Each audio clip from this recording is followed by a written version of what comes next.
Instead of fighting over who has the biggest display on the market, the new fight is with thinness. Who has the thinnest smartphone on the market? So a lot of manufacturers have started doing that. We already showed you the Xiaomi eLife S 5.1, a really thin smartphone. You might have seen our unboxing. If you haven't, please check it out. It's also one of the very thin phones out there right now. So this is the Xiaomi eLife S 5.1, measuring 5.1 millimeters of thickness, but the Oppo R5 measures 4.85 millimeters. So this is definitely a showing of engineering prowess from the Chinese companies, and overall the smartphone is a mid-high range smartphone, and it's pretty interesting because it's very slim. So we are very much awaiting to see what it's like.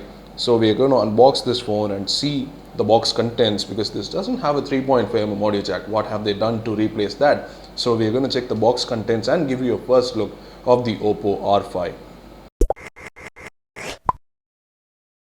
So straight away you can take a look at the box here, very much like the Oppo boxes of the past. And over at the back you have some key specifications listed. So it has a 5.2-inch AMOLED screen. AMOLED panels are indeed preferred for thin devices, so that's the choice here. 1080p, 13 megapixel rear facing camera. It has a huge camera bump. There is also a 5 megapixel camera at the front. You can see that the thickness is 4.85 millimeters and it weighs about 155 grams. You can also see that the thickness is 4.85 millimeters and it weighs about 155 grams, which is kind of heavy for this very thin phone. So let's open the box up and see what it's like. So there you go, that's the phone right there on top. Let's take the phone out. Well, it is really thin and slim. You can see that how thin it is. Just let me compare this to another thin phone. You can see not much of a difference in thickness, but it does really mean that this is thinner, not visually, but according to numbers it is thinner, but it does feel really heavy. 155 grams and a piece of slab of metal. This is completely metal and hand polished. According to Oppo, each phone is hand polished, so very premium feel. It feels absolutely wonderful in the hand. It's really thin and yeah, possibly could make way for better looking phones like these possibly. But let's keep the phone aside for a while and take a look at all the other box contents. Like I said, there is a key difference here when it comes to headphones, because it doesn't have a 3.5mm audio jack, so it connects over micro USB. So what you have here are really good earphones, but they have micro USB input. So that's how it works. You can't charge your phone while listening to music, but not many people usually do that, so that shouldn't be a problem. So this is the USB earphones headset that you get. This is the Vivo OC fast charging charger. So this is Oppo's way of providing fast charging solutions to its phones. So if you connect that, you will charge the phone faster. So this is the SIM ejector tool, and you have the Vivo OC mini rapid charger instructions, information guide, and a quick guide for the phone. And then you have a case just like the eLife S 5.1. You also have a neat looking case that goes on the phone. Obviously you would need it because it's really thin, it might slip from your hands. And of course you have the USB cable here. So that's about it for the box contents. Now let's take a look at the phone. So the phone has protective covers on top. We'll remove that for a while. So as mentioned earlier, it's completely made of metal. The metal is hand polished, Oppo says, and it looks really good. It's very premium, but the camera bump is unavoidable. You can see how big the bump is. Let me bring it a little closer. So there you go. That's the camera bump sticking out of the phone. That's a 13 megapixel camera unit from Sony. It should be pretty good. There is also the Pure Image 2.0 from Oppo for this. That's completely in software, and if you haven't used older Oppo devices, you wouldn't know, but it's their camera algorithms that really work well.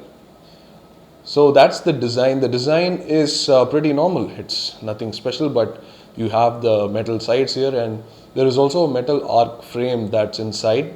The phone is reinforced with metal everywhere possible. So that's pretty cool. And there is also a phase shifting material according to the website that has better thermal efficiency, so the phone wouldn't heat up much according to them. And we'll be finding out how that works later, but that's really cool. If the metal or the material that they have used can reduce the thermal output, the TDP, the heating on the phones, overheating, that happens on most phones, then that's really cool, especially for a thin metal phone like this, which will have a lot of heat. So that's the phone.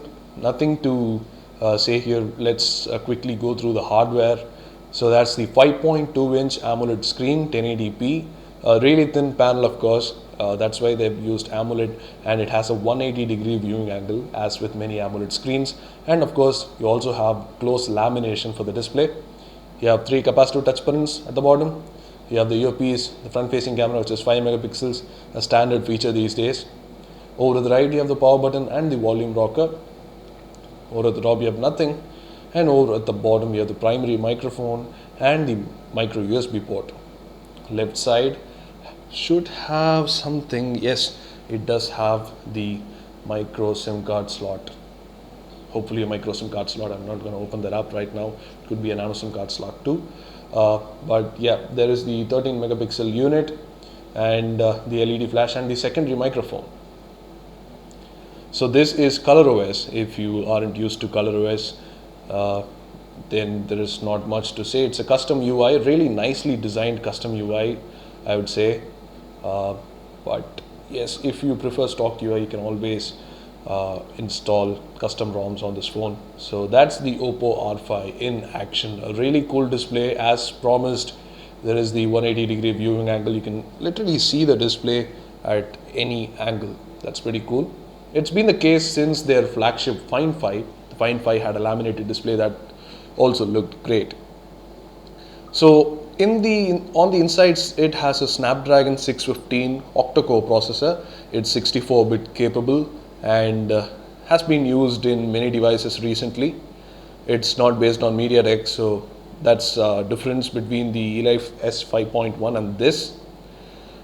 And that's pretty much about the first look at the Oppo R5. The only cool thing that we find is the build quality, which is amazing. You can see how the matte finish is definitely polished well, hand polished or machine polished. It's really polished well.